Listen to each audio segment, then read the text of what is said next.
Hey guys, what's up? Today's podcast is brought to you by Audible. Get a free audiobook download and 30-day free trial at audibletrial.com/eggs show. That's EGGSSHOW. Audible has more than 180,000 titles to choose from for your iPhone, Android, Kindle, or just about any device you can imagine. As Eggs listeners, you can download a free audiobook today by visiting audibletrial.com/eggs show. Bang ding ding, trademark. He come out 6'7" tall. Bang ding ding, 1 inch tall. Bang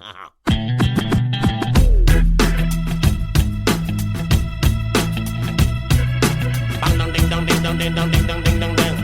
This is a perfect day. Woke up to the sound of the garbage truck again.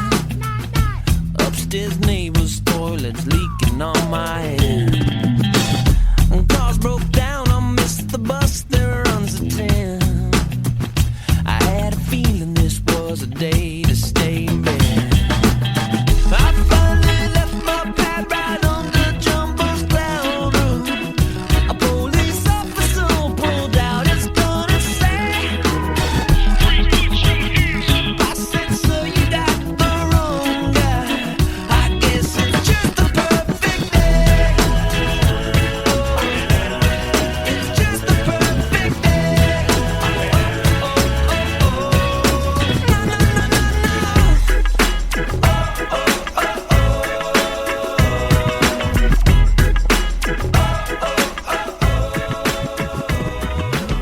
Hey everybody, welcome back to another episode of Eggs. Today's guest is Chris Wallace. Chris is the co-founder and president of InnerView, a marketing consulting firm that helps companies effectively transfer their brand messages to their employees and partners. He is a successful entrepreneur in the sales and consulting and coaching space with more than 15 years experience in sales, marketing, and corporate leadership. Beyond his work with clients, Chris is able to apply his passions as a teacher and author.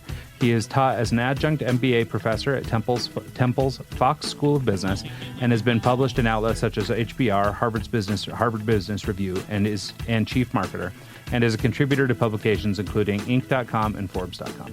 So, without any further ado, please welcome our guest, Chris Wallace. Hey Chris, how's it going? Good. Thanks for having me, gentlemen. Yeah, thanks for making the time for us. Really appreciate it. Yeah, so Chris, let's just kind of kick this baby off and let's get going. Start a little bit by telling our audience who you are, where you come from, and why we should care. How much time do we have on the why you should care? Don't worry, we're easy. I'm originally from upstate New York. I'm born and bred in the Syracuse the Syracuse area. Stayed home, went to Syracuse University for undergrad, and made my way to Philadelphia through a few different paths involving a woman, as you could probably assume, involving a relationship. Always that way, right? Yeah, it's always something with those guys. Have been in the general Philadelphia area for the last 15 or so years, and live just outside Philadelphia with my family. Nice. So let's talk a little bit about the business that you run, InnerView. Explain to us a little bit about what you guys do, and then we'll dig into how it all got started.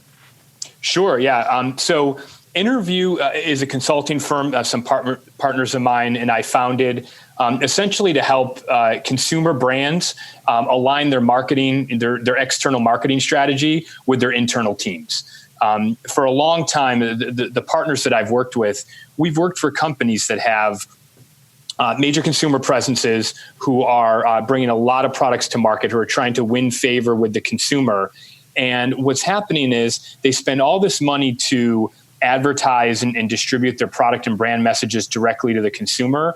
But the people that talk to the consumer every day, whether they're in retail stores or in call centers or their direct sales team, none of them talk about it the same way. The disconnect between the marketing side of the house and the frontline representatives, whether they're in sales or technicians or customer service, that gap was so huge. So we looked at it and we said, organizations are spending so much on marketing and advertising that even a little bit of a breakdown between what they're telling the customer and what the customer experience is in this age of customer experience focus, we looked at it and we said, man, that's got to be worth a lot of money. So that's why we founded InnerView, was really to help marketers close that gap and better align their brand with their employees who are out there talking to customers. Yeah, no, I think that that's a really great spot to spend energy right now because, especially like you mentioned in this sort of super consumer-centric, experience-driven market, it makes a ton of sense. Also, I don't know if you've heard it recently. What's the guy from Story Brand? He's basically thrown kind of a gauntlet at branding versus marketing. And so I think that this is kind of an interesting thing to be talking about because there's a lot of people, trying to drive brand and marketing apart right now versus, sort of looking at them all as one type thing. Donald Miller. Yeah, Donald Miller is the guy. So anyway, I wonder, how does your sort of perspective work on that? So, I mean, obviously you're trying to get brand and marketing to sort of work in concert with one another. How do you guys do that? Well, I think it's brand and marketing and then really the sales and the customer touch points. So the approach that we take is, some of this is founded in employee engagement and in employee experience principles as well, which is the people who sit at the front line. So think about the brands you typically interact with. The people who are out there interacting with customers every single day, they're typically some of the lowest paid employees that work for the organization. They have they have a million different initiatives being thrown at their head. They have a million different priorities, and they're expected to keep it all straight and still deliver a great experience to the customer. Well, rather than looking at those folks as an audience that we need to try to cram one more thing down their throat, we really look at them as an audience that needs to be convinced at how great their brand is or how great a product initiative is. So the way that we do that is a lot of it comes down to gathering their input, asking them for their input, and just in the same way marketers ask customers for their feedback, and they do market research to find out whether or not their product and brand messages are resonating with the customer. Well, we do the same thing, only we do it internally. We find out if those messages, we're not doing knowledge checks. We're not checking if the training worked. What we're doing is we're really checking if that message is actually getting through. If that's the story, that if the way that the marketers see it is the way that the people who are out there talking to the customers see it. And we sort of measure the gap in between those two things. So a lot of it comes down to just asking people what their opinion is and being able to measure that in some sort of a scalable way. So are you doing like a questionnaire type thing? Or are you doing an interview with them and then just kind of like being vague about it, not telling what you're trying to get out of them? Or how do you define the gap? It's a little bit of a blend of all of those. So it's an electronic based tool that we use. So we use, you could call it survey based. We hesitate to call it a survey because it's a little bit more structured than your typical, what do you think of this? What do you think of that? We had worked with a market research company who was gathering market research and voice of the customer data and sort of adapted that methodology. And it's a very structured approach that we take. But what we're doing is we're taking the different aspects of a brand or different aspects of a product, and we're breaking those. We're taking a product and we're breaking it out into anywhere from 10 to 14 different components. Think of it as sort of the feature benefit set. We're taking the value proposition and exploding it, basically. Okay. And then we're measuring the attitudes and opinions that both the corporate teams and then the frontline teams have toward those different attributes of the product or those critical elements. And then we're comparing their answers. We're looking at the statistical comparison between the way one audience is answering it versus the corporate team. So the people at the front lines, really all we're asking them for is their candid perspective on how well they think their company is doing in certain attributes. They're rating their brand on certain attributes. And the places where they're rating them the highest, well, those are the places that they have the most confidence. But they may have the most confidence in it, but is that what the corporate marketing team and the brand team wants them talking about? That's where it's almost like, to use my wife's phrase, it's like playing 3D chess. We get this data back, and then we go back to the corporate teams and say, here's a comparison between what you think and what they think. That reminds me of an episode of Big Bang Theory where they had 3D chess set up.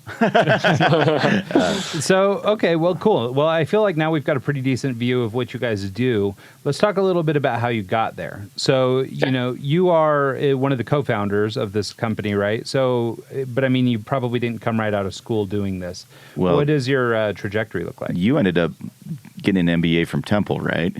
I did. And then you went from there and started working for a minor league baseball team, right? Was that kind of how you got your feet wet in this kind of like trial and error and working with? Actually, the minor league baseball was in a previous life. That was during my undergraduate days. Okay. I worked in minor league baseball, and I still say to this day, most of everything I needed to know about customer experience, I learned from working in minor league baseball. Selling peanuts or I did stadium customer service and operations. Let's put it this way: if a soda got spilled on somebody from one of the suites above, I was the person who had to go in and help clear up the situation, right? Nice. Help make the customer happy. And, somebody pays $7 for a minor league baseball ticket and they want the world and they expect you to be, and that's not to diminish it. They want a good experience for their family. And I learned early on how important it was really to understand that customer and really be focused on the right outcome for them. So that sort of is thread through my whole career. Did you learn the hard way or did you learn just kind of observing? Because I tend to learn the hard way. I'll say something I shouldn't, and then the boss comes in and tells me that. So it's funny. It was the exact opposite. So the boss was the one that was more likely to say the wrong thing, and they stopped sending the boss and they would send me. And it's just, it comes down to, listening and letting people vent and trying to understand the perspective that they're coming from. And I have my pose that I do where I'd put my hands behind my back, I'd bow my head a little bit, and I'd listen to them. I would not, and believe me, I like to talk, but I learned to just shut up and listen to them and hear them out. And after they vented, they almost always felt better. And then I was always in a position to be able to help them. But again, that same principle, all the companies we work with, whether it's in the telecom space or the manufacturing space, really helping them institutionalize some of those practices so they are driving their brand message home and driving that customer experience. It's not any more complicated than working in a minor league baseball stadium.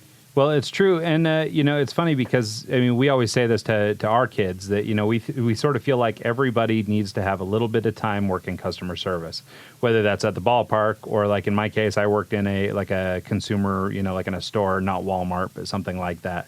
And, the experiences I had dealing with angry people and happy people and, what you could do to change a person's day or whatever, like those experiences that you engage in over the time that you do customer service, whether it's fast food or whatever, are, basically, like you're saying, they sort of shaped the way that I handle business today. Well, it also,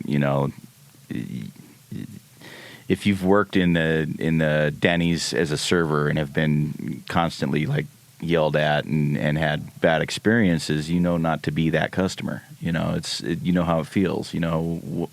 There's so many people out there. I see some interactions. I'm like, how does that person even cope with life, let alone getting your meal right at Denny's? If you can't handle pickles coming out on your cheeseburger without a meltdown, right. What's it mean? What happens when the car breaks down?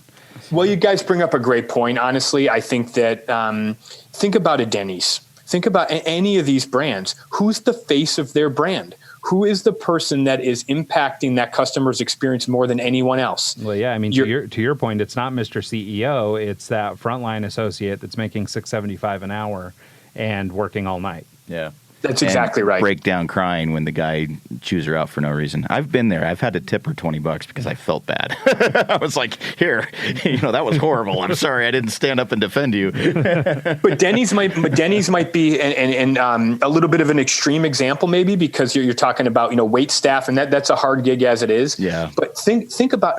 This cuts across. We do work in the banking space, and I've had conversations with our banking clients about. The people that work in bank branches, the people that work in bank branches don't have Harvard MBAs typically.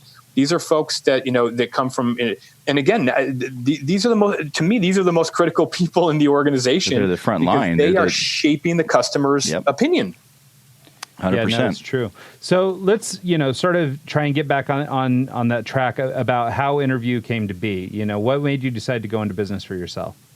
I always say I'm an accidental entrepreneur. I went and got my MBA to climb the corporate ladder.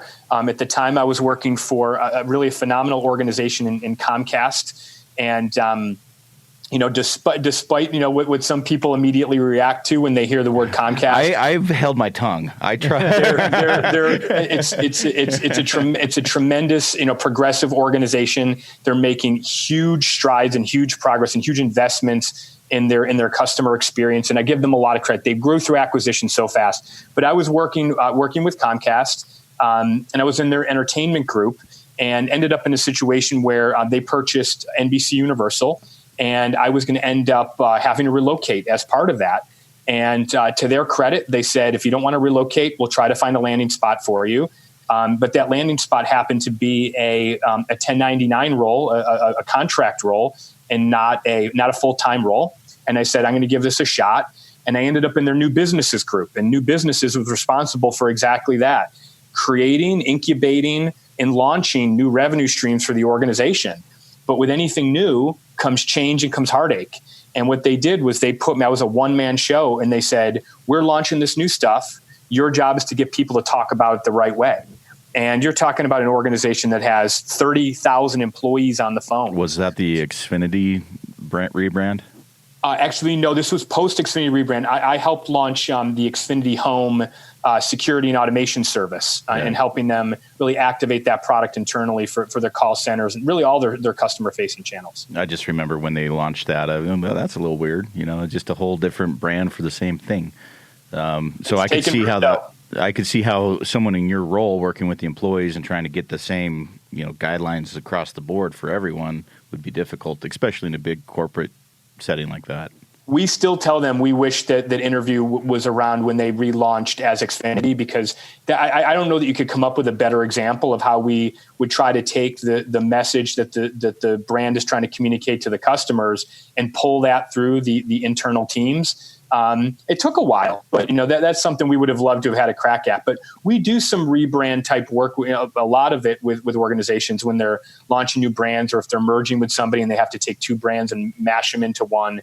That's a big part of what we do as well. Yeah. But in working with Comcast, they gave me an opportunity, and what ended up happening was they said, this is working. Our people need this, and we're seeing results from it.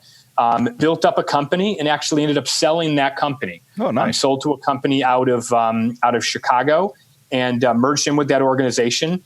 And after about 18 months, a partner of mine and I realized that was not necessarily going to be our long-term future with that organization. And we spent some hard hours thinking about what we were going to do next.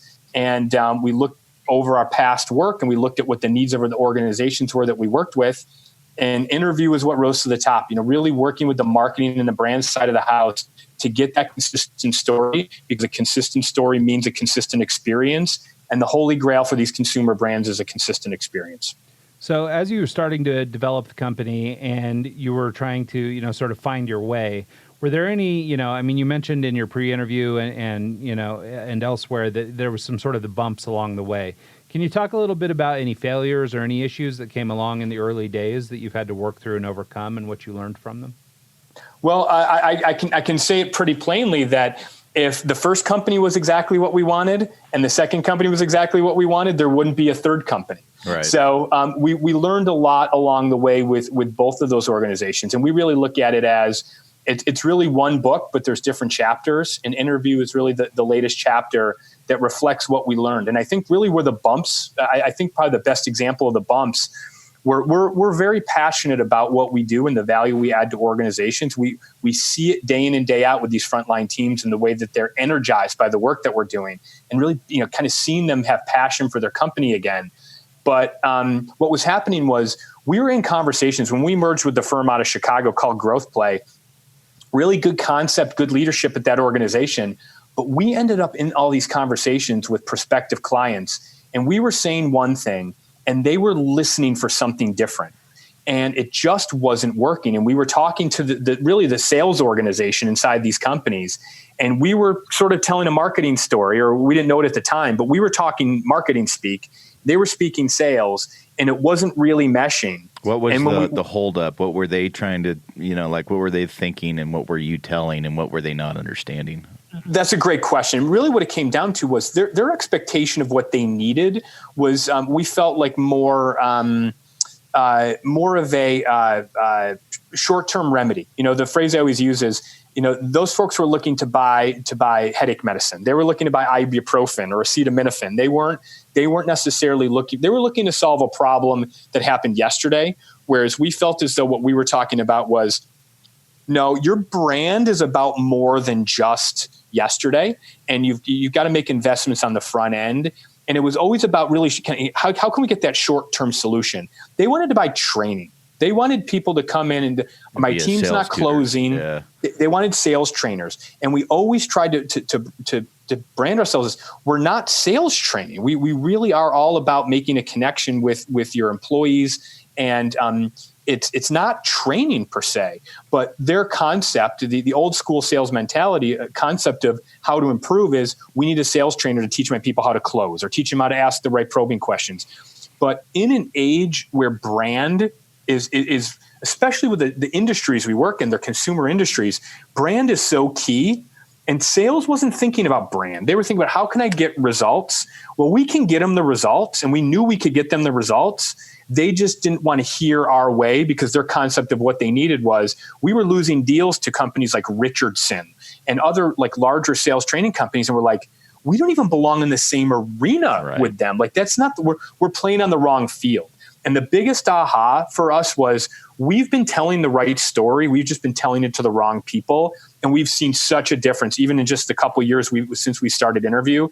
The difference in the reception to our story is tremendous. So who'd you go to, like the HR and say, hey, or not even HR would be like, you'd have to get on the management level and kind of convince them and then have it trickle down from there, because I'm sure they're the ones who are going to make a decision like that. Well, yeah, that's an interesting insight. Maybe you can elaborate on it a little bit more, is that idea of speaking to the right person. As you mentioned, it wasn't your message. It was rather who you were speaking to.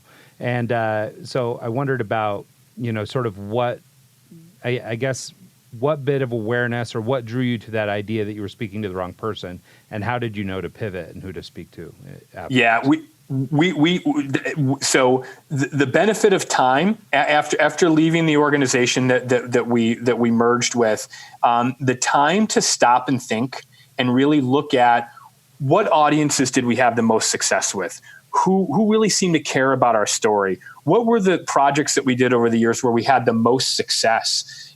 We spent intensive time to look at it, and really what it was we better defined the problem.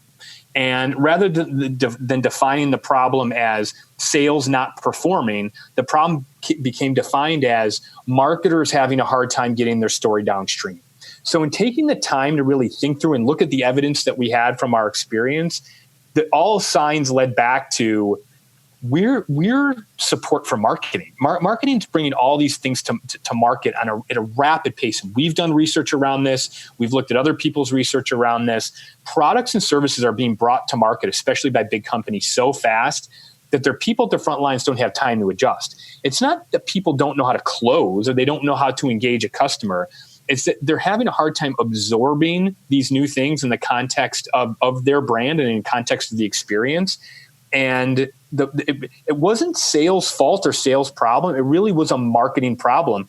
And we found marketers more than willing to say, yeah, we've got a real challenge with getting our story downstream and keeping that story intact. So it really was just a lot of reflection on what we saw in the marketplace, what we saw from our project, and really where we saw things working and what clicked the most, and really focusing on those things. So when you approach a new business, say, widget company down the street, and they take you on as a client and you do the initial interview and kind of like probing questions. What are you asking them? What are you trying to figure out that you can develop a game plan on and then kind of go from there?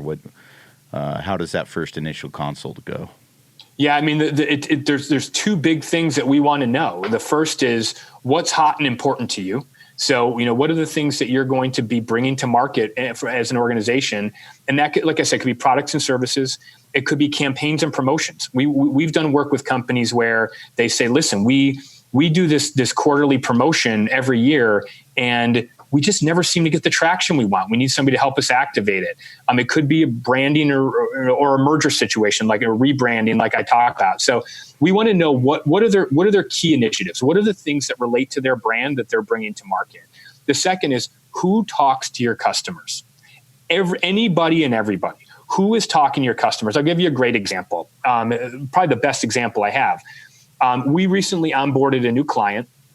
and they are the buyer, the prospect was the CMO of a major pest control brand. I'll leave it at that. Okay.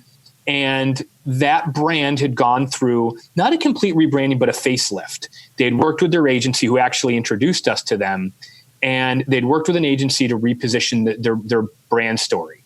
And the brand story was resonating very well with customers.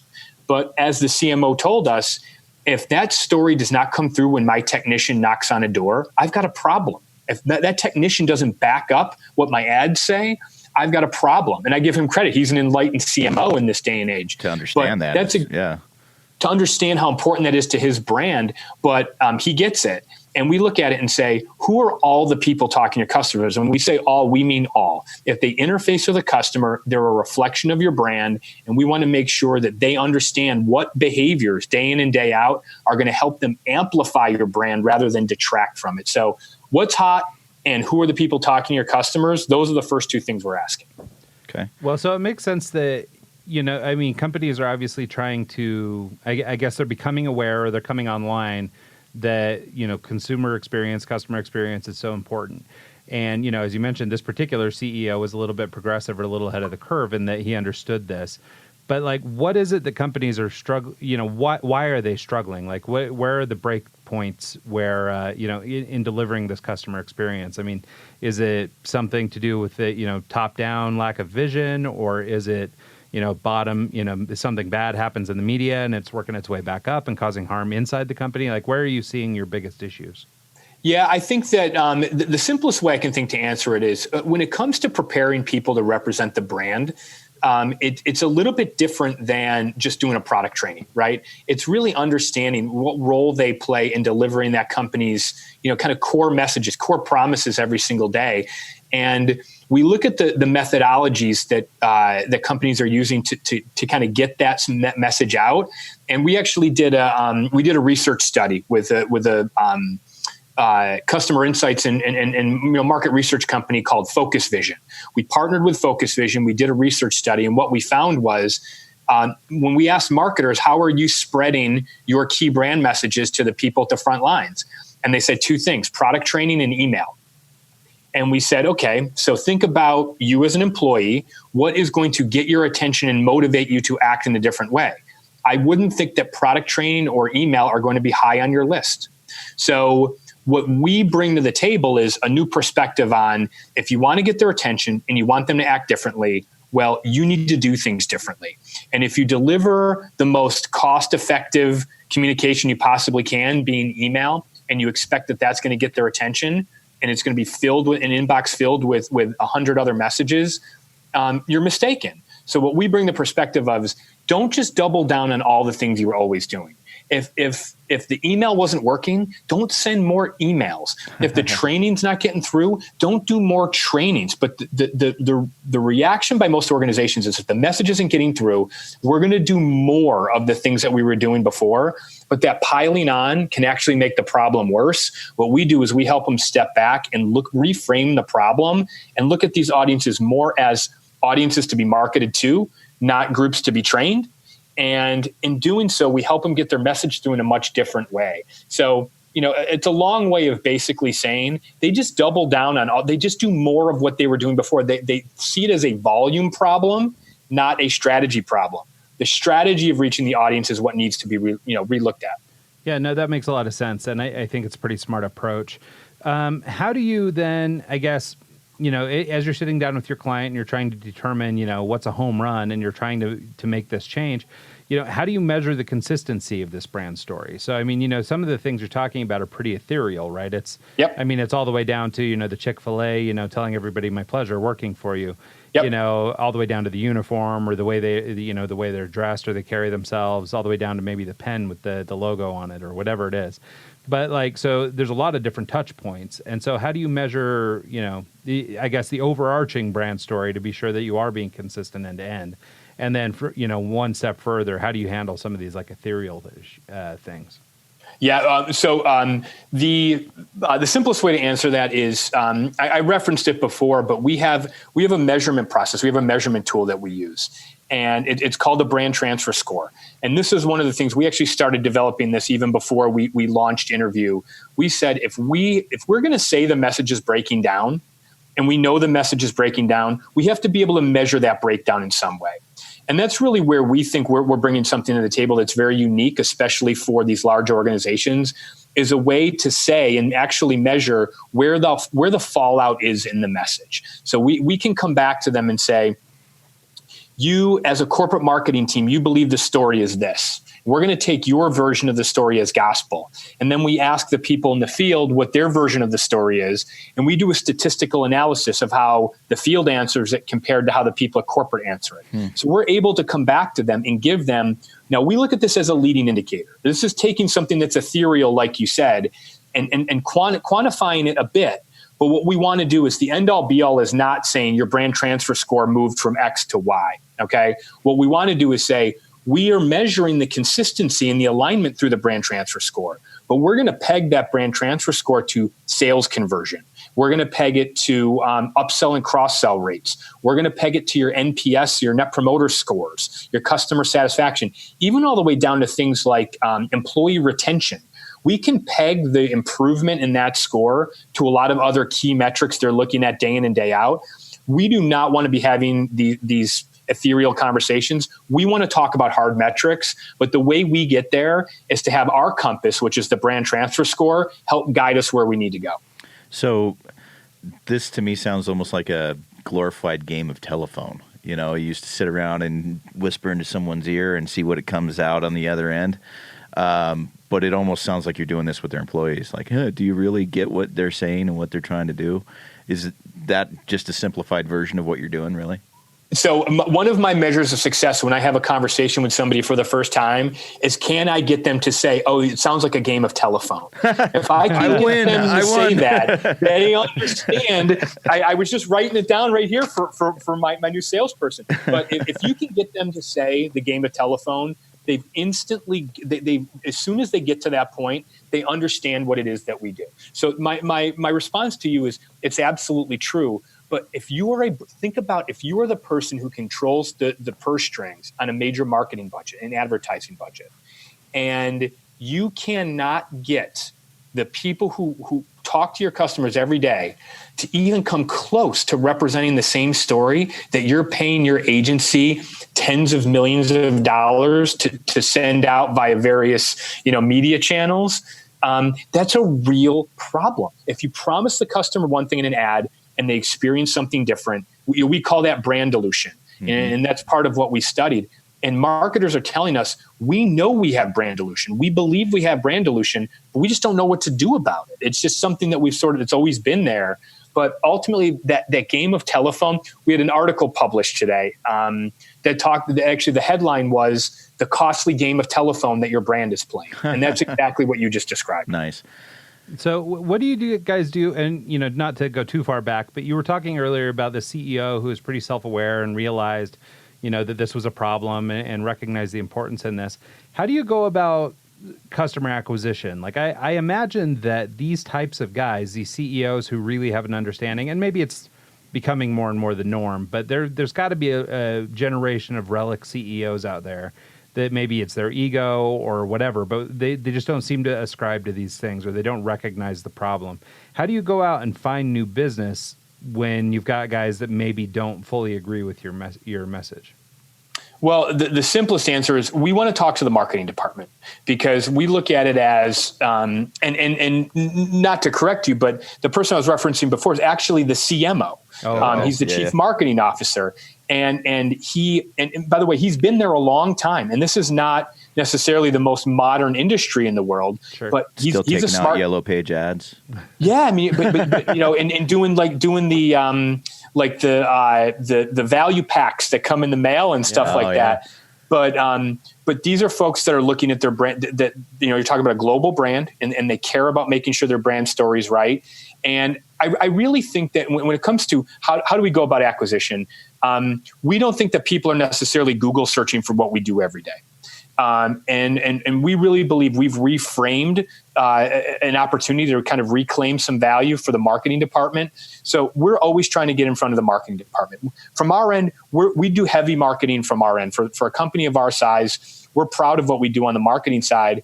And our job, our mission is to get this story in front of the marketers, because once they hear it, they're like, yes, like they're like, I've sort of known that I've had this problem all along, but I've been relying on my training team, or I just kind of press my sales team, but I've never really taken control of it. So we're trying to put marketers in a spot where they look at this and say, you know what, if I took 10% of what I'm spending in advertising and shifted that over to really backing up my story at my front lines, my conversion and my cost to acquire are going to go way down. So we're trying to get it in front of the marketers. And when we do, we find that it resonates tremendously with the marketing staff. Is there a business that's too small for you? Is there, I mean, like mom and pops that have 3 or 4 employees probably aren't your target market. Is there kind of like a cutoff that you kind of focus on? The way we look at it is sort of on the lower end would be a company that's about $250 million in revenue. Okay. Now, could we help an organization that's $70 million and they're growing and they're adding Salesforce and things like that? Absolutely, we could. Where we're able, our number one goal is to prove ROI. We do guarantees in our deals. We'll do profit share or upside deals with our clients, because we want there to be some volume. We want it to be a situation where when we're talking to somebody and we say, what would 1% improvement look like, 2% improvement, that there's some scale there, that if we can deliver that, they're going to look at the money they spend on us and say, that's the best money I spent, because I spend $1 on them and they bring 15 or 20 back to me. So typically it has to be an organization that has some scale that's big enough to, we want there to be value for them. We don't want to just take their money to go in and be a bunch of consultants. We want to actually, provide value and drive ROI. Well, and it's nice at that stage too, or sort of at that level, it's much easier to see an impact on ROI. If you can make a change in behavior, or some change along the way that will impact, their bottom line by even a percentage point or less, it's significant, versus like a mom and pop operation, like we brought up. Your big improvement for their 3 employees isn't going to be noticeable, or it's not going to move the needle that much. But when you it depends on the organization. Global powers, It depends on the organization. The one of the smaller companies that we've worked with is still a good sized consumer brand, and we worked with 16 of their call center agents, and we worked with them for about a 10 or 12 week span, and really it was. All we did, we just sort of took their brand, their customer experience, and just we listened to them. We asked them what they thought their brand was, what was great about what they did, and we just baked the things that they already believed in into their process. And over a 6-month period, those 16 people drove a $14 million increase in revenue. Wow. And when I say increase, I mean if they had just stayed on their performance plane, and versus what they were doing, they added $14 million in incremental revenue. That's almost $1 million per employee. So their team doesn't have to be huge, but the opportunity to drive some revenue, typically we want that to be higher, but it depends on the channels. I mean, we look at technicians. We're talking to home services brands who send technicians into the home to do HVAC repair or to do washer, dryer, appliance repair. And the opportunity for them to make a better connection with the customer and drive revenue, you're talking about companies that have 2,000 technicians nationwide. You make a couple more sales, not only are you driving a better customer experience, but you're improving the company's bottom line. Yeah, that makes sense. Yeah, it makes sense. So I'd like to circle back a little bit to that idea of brand dilution that you brought up and just how big a problem that is. I think for people maybe outside of the marketing world, they don't understand that term or what it means. And, the major impact that can have, or the significant impact it can have, to a company and its bottom line. Yeah, I mean, what I would say is if you don't understand the concept, what I would ask you is, have you ever seen an advertisement for a price or an offer, and you either called a call center or you walked into a store and you said, I want this deal. And the person that you're talking to is like, oh, I'm not familiar with that offer. I haven't seen that yet. Well, let me go talk to my manager or see, like, I haven't seen that price before.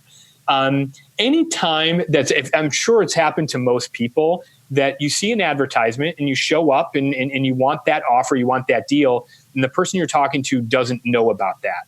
That's a great example of the dilution that we're talking about. Yeah. The response from the customer is, this company does not have their act together. And we have a major client of ours who, one of our stakeholders there said to us recently, we have to stop having our customers educating our people about our products and services. That's bad. So That's think sad, about that. Actually. Think about, but it's not uncommon at all. It's not uncommon at all that, think about auto brands. I mean, we could spend a whole show That's on funny. auto. I was just you said that, I was thinking of Kia, because your brother-in-law that bought the sports car, and Kia is not known for that. And then, sorry. The Stinger? By the Stinger? Yeah. But that's a great example. So Kia launches the Stinger. Okay. What do you do to make sure that the people in your auto dealership can convey that this South Korean manufacturer, who's known for reliability, warranties, and more of a family type vehicle, now is a viable a sports car company? How do you convince people of that? That's different. That's a little bit of a departure from their brand. And when we think about how this trickles down, if somebody walks in and says, I'm looking for a sports car, and the person in the dealership's like, you're at Kia. You're in the wrong place. Whoa. The red Stinger just rolled in off the truck. You got to be ready to be able to say, we're excited about the line of performance vehicles that we're launching. And let me take you over and show you the advancements that we've made. If they're not ready to make that pivot, that dilution happens. And those ads, and if you remember, do you remember how Kia launched the Stinger? I haven't seen a single ad for it. I haven't even seen the car. He's talked about it. I'm like, oh, that's different. Super Bowl ad. Yeah. Okay. It was a Super Bowl ad, and it was Steven Tyler. It was the lead singer of Aerosmith. And Dream On was playing, and he was in the car, and he put it in reverse, and he drove backward, and he got younger. He was driving so fast that he got younger. He got out of the car and he was younger. And it was a younger version of Steven Tyler. That's how they launched it. Think about how much that costs. They, between the agency that came up with Tyler on board. Just getting Steven Tyler and then the airtime and all, you're probably talking about that was probably a $15 to $20 million advertising effort just to get that one ad launched. So you think about that, and then you think about, okay, now we got to prepare 1,200 Kia dealerships nationwide or North America wide to be able to deliver on that message of we have performance vehicles. That's a great example. I'm not saying they did a good or a bad job. I'm just saying that creates such a huge potential for dilution if people are not lined up behind the message of Steven Tyler getting younger because he's driving so fast. Yeah. Yeah. No, I mean, I heard they put a bunch of hamsters out of work though because of Steven Tyler. I was waiting for the hamster joke. My wife, on the other hand, did buy a family Kia car because of the hamsters in the commercial. Nice. So, nice. That was the soul, I believe. Oh yeah. Yeah. So we've talked about brand dilution, but let's talk about the flip side. Can you cite any examples that you've come across in your work, either clients that you've worked with or just companies you admire that are doing the right things, that are delivering on that brand promise? You mentioned Nike earlier. I think they do a pretty decent job of that, but can you cite some examples that would be, brands people would know? Let's stick with auto for a minute. How about Subaru? Okay. Local, the U.S. headquarters are in Cherry Hill, New Jersey, right across the river from where I sit. And I was at an amusement park this past weekend, and they have like a water park. And later in the season, right before they drain the pools for the winter, they do a doggy swim. And it's all sponsored by Subaru. Okay. It sounds Subaru's just walking like what they would do. It does, but they walk the walk. Brand, right? That's the point. They walk the walk, and but this is the thing. Not only do they walk the walk in terms of what they do from a brand activation standpoint, they activate it with their employees as well. The people who represent that brand believe in Subaru. They believe in love. That's what makes a Subaru. And really helping people embrace that brand story and that brand message. And it's authentic when they're standing. I started talking to the representative at the booth. They had a brand new Outback out there. I was taking a look at the car. And I admire the way that I would literally say Subaru is one of the very few companies I would say they don't need our help, because I think they do such an excellent job. Some of the other more classic ones that I'd say, you mentioned Chick-fil-A does an excellent job of making, buying fried chicken and French fries, and, an experience, a worthwhile experience. Southwest. I unfortunately don't have a lot of Southwest flights here out of Philadelphia, but I fly Southwest whenever I can, just because I feel like that message of who they are is baked into every aspect of the customer experience, and they are on brand. They are on message every single time. From the jokes on the flights to the people who man the counters to the baggage handlers, they're on brand. Yeah, so I mean, I guess Subaru's, they've got somebody coming now. They've got Hyundai is coming out with Hope, so their cars have got Hope now. So Subaru's going to have to keep their eyes peeled. They got Hyundai on their backside.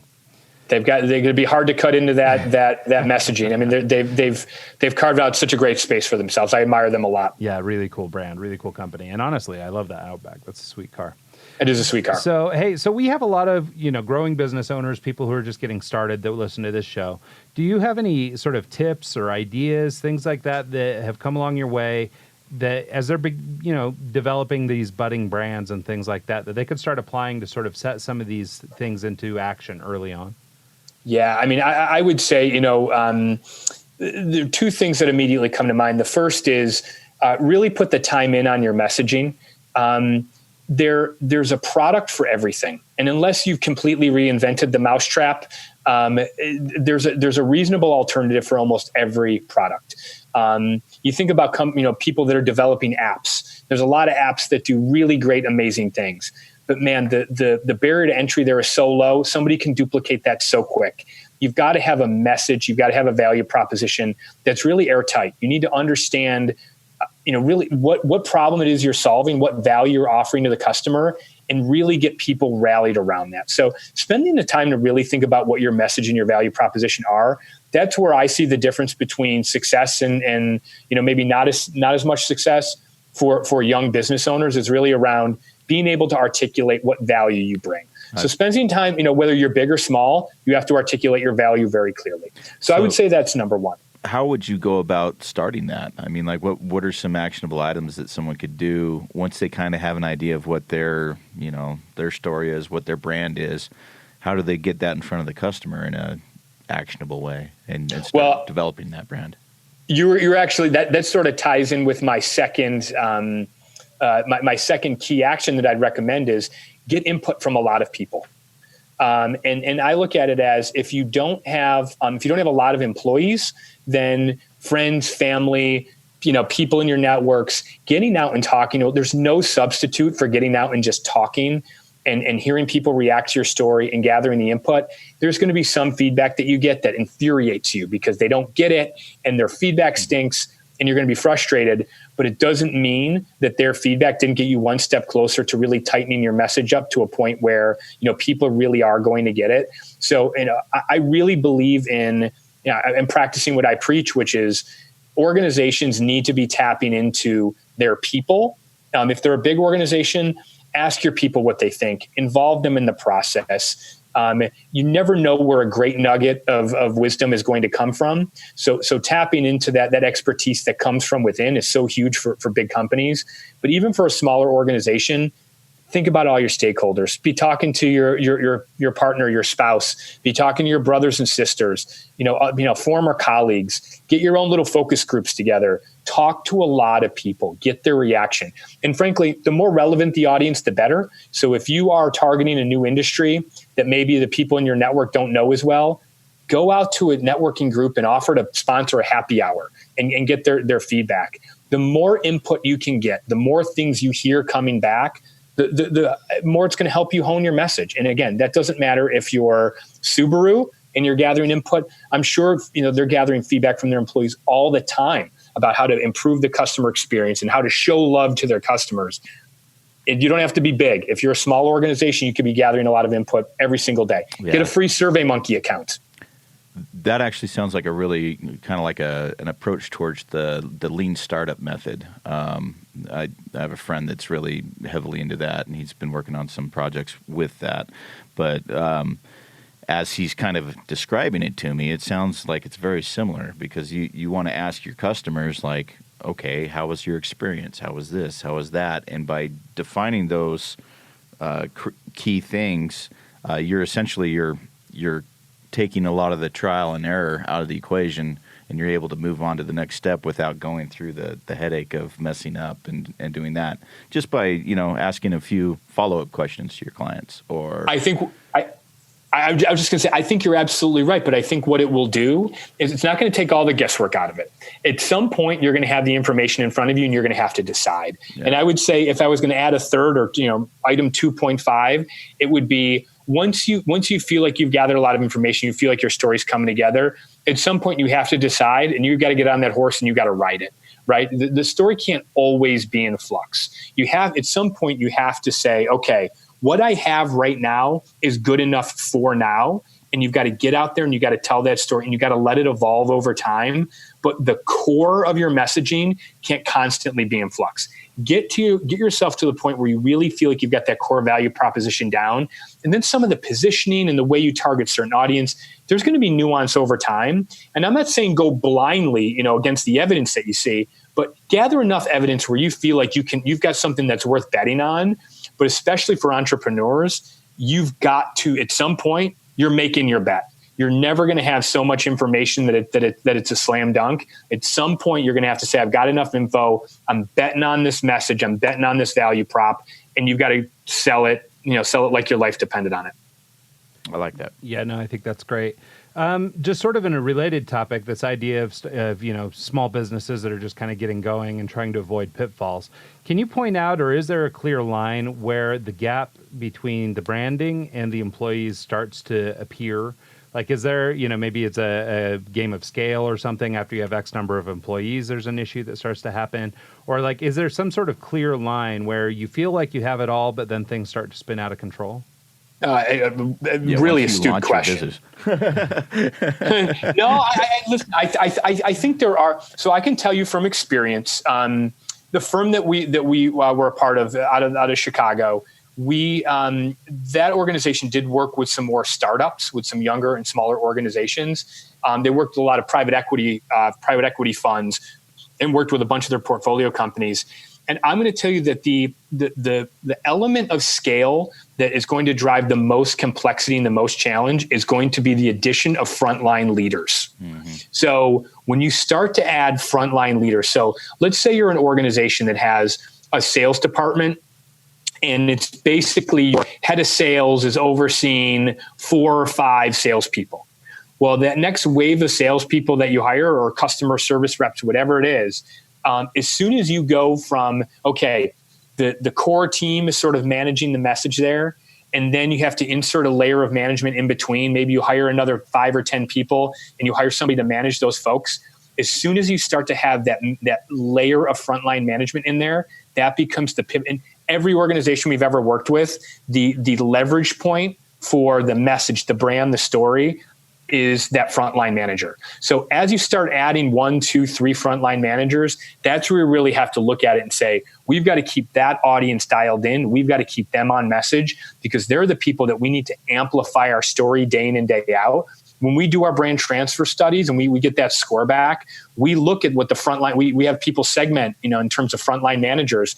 And we look very closely at that data to find out, is your message breaking down at the frontline leadership level? So I would say that's like one of those benchmarks to look for, is when you start adding that sales manager, that customer service manager, and it's somebody from outside the organization, that's when you start to get that dilution problem.